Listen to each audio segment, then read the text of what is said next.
Alors, pour essayer d'évaluer la valeur de ces concepts et peut-être de m'orienter dans quelque chose qui, je vous prie de m'en excuser, reste incoatif, je partirai de l'analyse justement du temps de l'ésotérique selon Corbin. Alors, pour cela, dans la mesure où il faut tout de même s'appuyer sur quelques textes et quelques repères précis, pour cela, je partirai d'un constat, là aussi. Le constat, c'est que Henri Corbin s'est peu exprimé en tant que philosophe autonome, si je puis dire, parlant en son nom et tel qu'il élabore une philosophie propre, si ce n'est dans des textes qui peuvent paraître marginaux, mais qui ont été rédigés, et c'est en soi significatif, pour illustrer ou pour instruire des institutions qui avaient à ses yeux pour valeur d'incorporer précisément la quête de l'ésotérique, la défense du sens caché et aussi une certaine activité spirituelle collective, ou, ce mot étant ici incongru, on va voir, d'une certaine manière communautaire. Ces deux textes en particulier se réfèrent à deux institutions prestigieuses et assez comparables.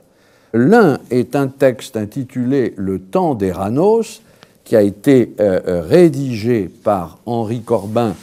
pour figurer dans un volume d'ensemble qui a été publié, enfin le texte est daté de décembre 1956, qui a été publié donc à la fin de la deuxième moitié des années 50 et qui était consacré à la grande expérience du fameux cercle Eranos et de ses publications.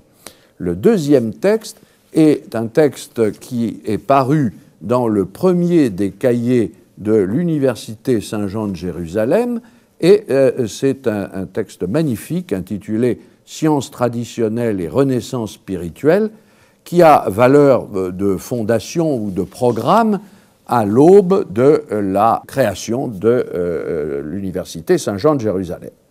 Alors il y a évidemment quelques analogies entre ces deux institutions, analogies qui nous orientent vers ce qu'il en est de cette incorporation, disais-je, tajassum en arabe, ou en tout cas de cette manifestation de l'ésotérique sous une forme qui est à la fois historique et qui pourtant n'est pas exactement ce que l'on appellerait une institution historique ou politique. Je veux dire le cercle Eranos et l'Université Saint-Jean de Jérusalem.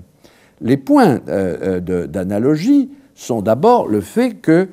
ces deux communautés de pensée ou de savoir, mais aussi d'action, sont liées à un fondateur, un inspirateur et un guide à la fois.